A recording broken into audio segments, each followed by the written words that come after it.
Hi, everyone. Thanks for joining me today. In our short time together today, I aim to convince you to become a climate game changer.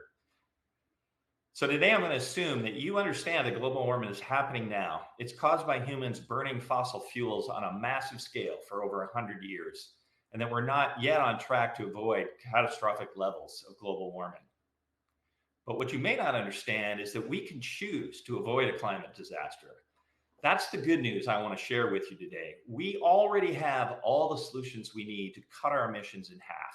And the solutions we need to get to zero and then negative emissions are coming soon.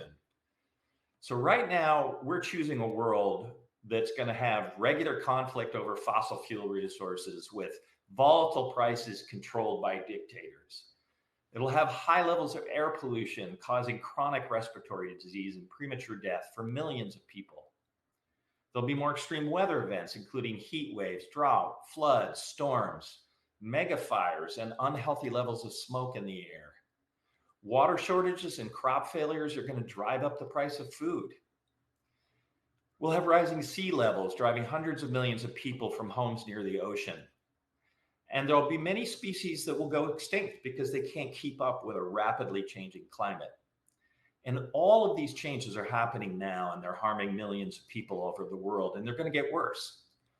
On the other hand, if we stop burning fossil fuels, we can have a world with reliable and affordable free fuel from the sun and wind, clean air, stable weather, secure water and food supplies, stable sea levels, more good jobs and greater prosperity, and more diverse species.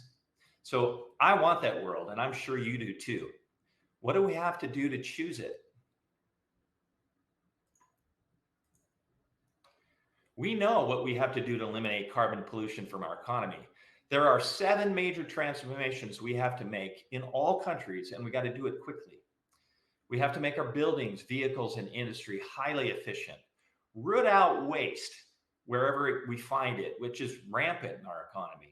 We've got to decarbonize our electricity grid with solar, wind, advanced nuclear, and geothermal generation of electricity. Then when we have clean electricity, we've got to switch fuels to electricity wherever possible. That means using electricity to heat and cool our buildings, move us around, and process our food. We also need to switch to new fuels for the really heavy energy uses like trains, planes, and industrial processes. Now, we also need to use more low carbon materials. For example, cement, steel, and concrete, these all have a lot of emissions associated with them. We need instead to be using a lot more wood and a lot more substitute materials. We need to restore our natural carbon sinks that absorb carbon dioxide from the atmosphere. Our farms and forests can be a big help to us in managing global warming. And then lastly, we've got to create artificial carbon sinks.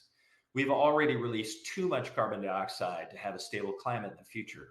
We've got to remove CO2 at a massive scale. So how much will all these transformations cost? It's a big investment, no question, but it's far less costly than a climate disaster. And many experts believe that the transition is going to pay for itself with cheaper energy, less pollution, better health, and less damage from extreme weather. So let's take a look at the solutions that we have now. Reducing energy waste is something we need to start with, and it can have a big impact in countries that use a lot of energy today. This chart shows the amount of energy used per person in wealthy developed countries that have cold or hot climates. Note that the countries represented by the red bars, Canada, Saudi Arabia, the United States, use more than twice as much energy per person as the countries represented by the green bars, Germany and Japan. What's common to these high energy users is that they have a lot of fossil fuel resources, so they don't pay as much for energy and therefore don't try to use it more efficiently. Now, in contrast, countries that don't have as much fossil fuel resources tend to use them more sparingly, but they're not suffering as a result. I am sure that people in Germany and Japan are not taking cold showers in the dark. I know from my research that Americans and Canadians could be just as efficient in their use of energy as the Germans and the Japanese without a significant sacrifice. We just need to make it a priority. I'm excited to report that during the past decade, the scientists and engineers working on renewable energy production have accomplished a miracle. This chart shows the levelized cost of various forms of energy production over the past 10 years without any subsidies. The term levelized here means that the costs of building the production facility and operating it are spread out or leveled over the life of the project. You can see that solar energy costs have fallen over 90%, and wind energy costs are down 70%. Wind and solar are significantly cheaper on average than natural gas, and a lot cheaper than coal. It makes no financial sense to build coal plants today. In fact, in most cases, it makes no financial sense to build a natural gas plant either. In many cases, the cost of keeping our existing coal plants running is higher than the cost of building a new solar wind plant. So we would all save money if we shut those coal plants down now. And that doesn't factor in the cost of greenhouse gas pollution from fossil fuels. If the true costs of carbon pollution were factored into this analysis, fossil fuels would be off the charts expensive. Now, I understand the sun doesn't always shine and the wind doesn't always blow, and that's where batteries can be a big help. I'm excited to report that the cost of storing electricity has also been falling rapidly. Low-cost energy storage is going to accelerate the adoption of renewable energy resources. Now, you probably are familiar with lithium-ion battery packs. They've fallen in price nearly 90% in the past 10 years, and they're on track to fall further. Many companies are working on materials that will boost the capacity of lithium-ion batteries by 30% or more, and thereby reduce the cost by a similar amount. And I've invested in some of those myself. Now, while you know about you're familiar with lithium ion, you probably don't know about a bunch of new technologies that promise to be even cheaper than lithium ion in storing electricity, and they're going to be able to do it for longer periods of time without losing charge. I personally have invested in several of these companies that have low cost, long duration storage solutions. So batteries are close to a tipping point where they're going to be everywhere, in utilities, in cars, buildings, even our factories. You probably are already familiar with their use in vehicles, but they can also be used alongside solar farms to provide power in the evenings. Soon they'll be common in homes. Future homes will be able to supply all the energy you need to run your household and charge your car with fuel that's free. So once we have clean electricity, we can start using that energy to replace dirty fuels for many applications. Most of our light vehicle transportation can be converted from gasoline to electricity. This transition is already underway and it's accelerating. Every automaker is planning to discontinue production of internal combustion engine vehicles. EVs are simply better products. They're cheaper, cleaner, quieter, and longer lasting. That's been my experience over the past 6 years of driving one. This table summarizes the incredible momentum in the electric vehicle industry. The number of models we've got to choose from is exploding. The distance we can drive on a charge is doubling or tripling. For me personally, range is no longer a big concern for anything but cross-country trips. When I started driving an EV, the total cost of owning the car was similar. Now it's lower, and soon it's going to be a lot lower. The remaining barrier to the transition to EVs is the higher purchase price. Now, as battery prices continue to fall, the scale of EV production rises. EVs will become cheaper to buy as well. I personally expect that in 3 years, you'll be able to buy an EV for about the same price as a gas car. You can see this transition underway today when you look at the kind of vehicles being sold in different countries. In China, you can get a little electric vehicle for only $1,000 that seats two with a little room for cargo and goes 25 miles an hour. That works great for most urban dwellers. In Norway, most new car sales are EVs now. In China, the buses are moving rapidly to electric drivetrains. And all over the world, two-wheel and three-wheel vehicles are rapidly converting to electricity.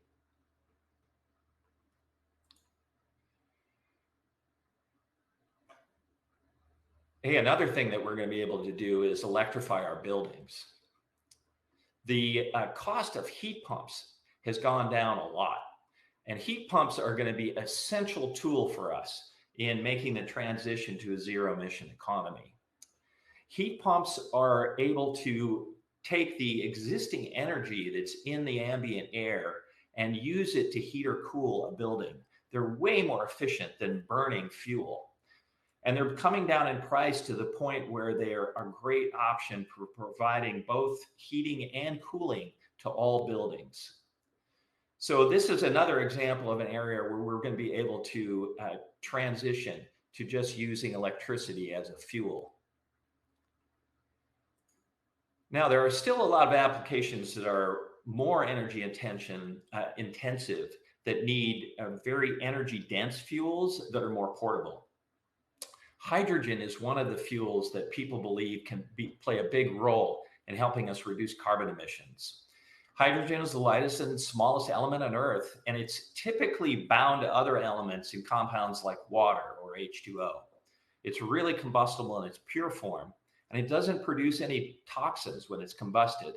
In fact, when you burn hydrogen in a fuel cell, the only byproduct is water. Now, there are a couple different ways to make hydrogen going forward. One is blue hydrogen, which refers to the process of taking hydrogen by starting with methane or CH4, and then capturing the carbon dioxide that gets released during production of hydrogen from that methane. The better option even is green hydrogen, which refers to the process that starts with water and uses electrolysis to separate the hydrogen from the oxygen atoms. So once we have pure hydrogen, we can use it to fuel ships and planes, produce chemicals, and store energy indefinitely.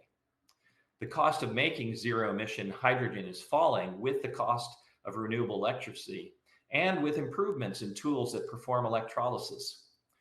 We could achieve price parity between current methods for creating hydrogen from fossil fuels and these green or blue hydrogen processes within 5 to 10 years. It's an exciting time to be in the hydrogen field. Now, for our comfortable modern lives, we use a lot of materials, and those materials often release a large amount of carbon emissions, both through the energy it takes to make them, but also through the chemistry of making them. Take cement, for example. If cement were a country, it would be the third largest emitter of greenhouse gases in the world. Cement is made by heating limestone to very high temperatures where it breaks down and releases carbon dioxide. The powder that's left is what we mix with sand, gravel, and water to make concrete. We've got multiple options to reduce the carbon footprint of concrete. Construction experts estimate we can cut use of concrete by 30% just by being more disciplined about applying best practices in construction.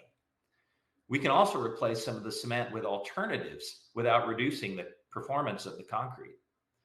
In the picture on this chart, carbon dioxide is actually being used to cure concrete, which stores carbon dioxide in the concrete and makes the concrete stronger. In a similar fashion, if steel were a country, it would rank about as high as cement in greenhouse gas emissions. Good news there is that innovators are pioneering multiple ways to emit less carbon dioxide in producing steel. Using recycled steel is a proven method, but when we have to make new steel, we've got multiple options now to make it without emissions, including using hydrogen as a fuel for the process.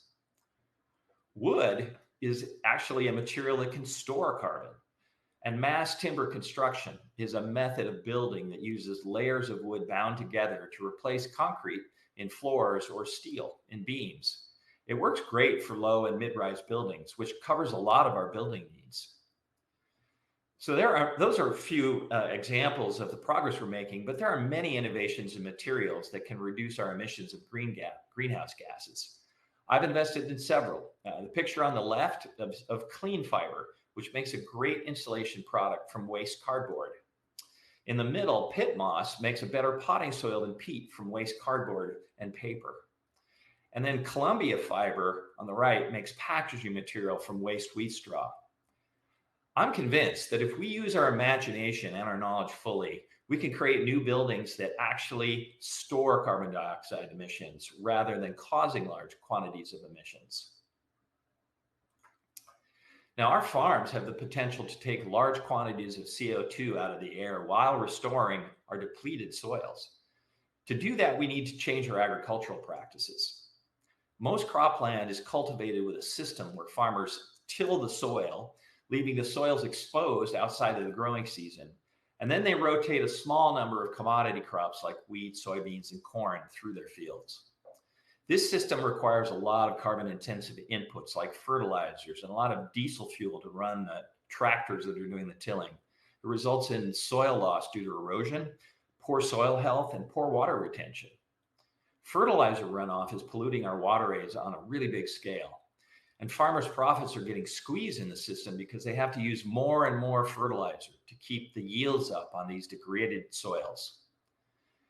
I'm pleased to report that recently innovative farmers and agricultural scientists have determined that we can solve these problems by switching to a system they call regenerative agriculture. With this system, farmers don't till the soil. They keep it covered with crops year-round and rotate 5 or more crops on the land. The system results in a lot less erosion and replaces a lot of the carbon in the soil, which improves soil health and productivity. Farmers' profits improve because they can maintain or improve their yields while using less fertilizer and diesel fuel.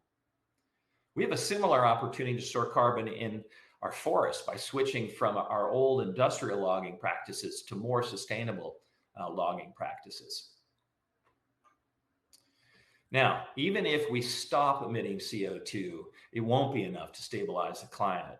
We've got to take large amounts of carbon dioxide out of the atmosphere and store it permanently. Scientists and engineers are working on tools that can do that. One tool is called direct air capture. This approach has 4 steps. First, you move large quantities of air past a surface that absorbs carbon dioxide. You release the CO2 from that surface, for example, by bathing it in steam. Then you collect that CO2 and store it permanently. The picture on the left here is of a plant in Iceland built by Climeworks, one of the companies working on direct air capture.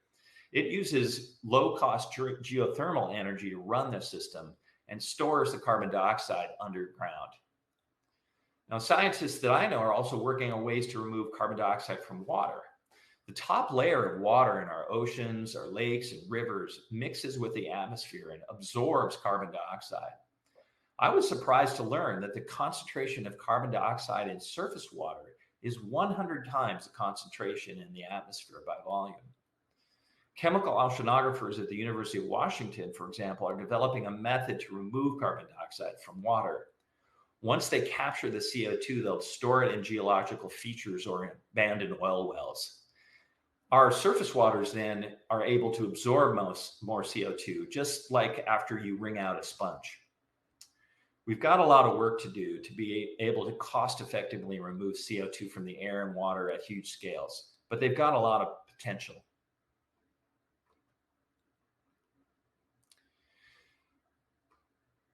So I hate to bust your bubble, but we are going to need you to become a climate game changer because we're running out of time to solve this problem.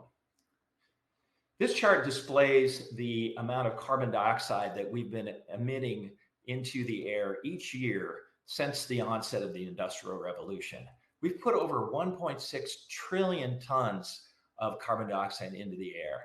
Now, I know that's kind of hard to comprehend. So just imagine if you took all this carbon dioxide and coated the surface of the earth with it, it would be up to 5 feet 8 inches. So we are literally up to our heads in carbon dioxide. And as a result, the concentration of carbon dioxide in the atmosphere has increased by almost 50%. Now, what's going to happen if we don't rapidly reduce the rate of emissions? Well, this is where feedback loops are going to kick in, and that could make it impossible for us to stop runaway global heating. For example, the ice albedo effect. When we have less ice or snow on the surface of the planet, it can emit less radiation back into space. If we've got forests that are dying because it's too hot or they don't have enough water, they're not going to absorb as much carbon dioxide as our current forests do.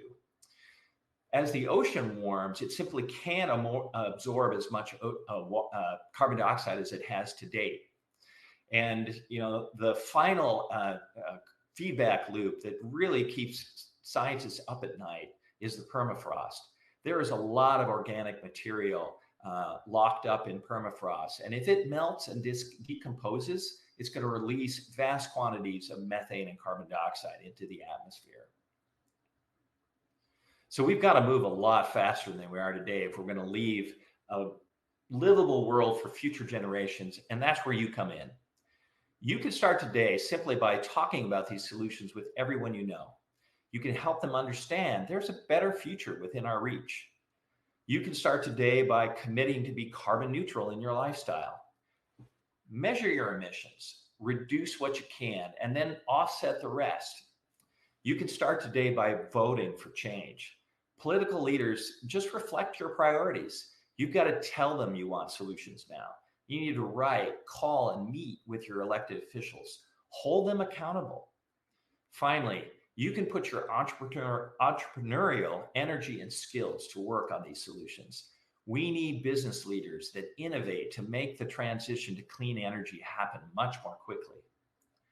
Now, you may think that as one person, you can't have a lot of impact, but that's not true. I bet many of you recognize the young woman in this picture. Greta Thunberg was an introverted, depressed 15-year-old who feared for the future because of what she learned about climate change. In the fall of 2018, she skipped school on a Friday to strike for the climate outside the Swedish parliament and kept coming back. Since then, she's addressed governments and world economic leaders, sparked a large global student movement, and recently was named Person of the Year by Time magazine.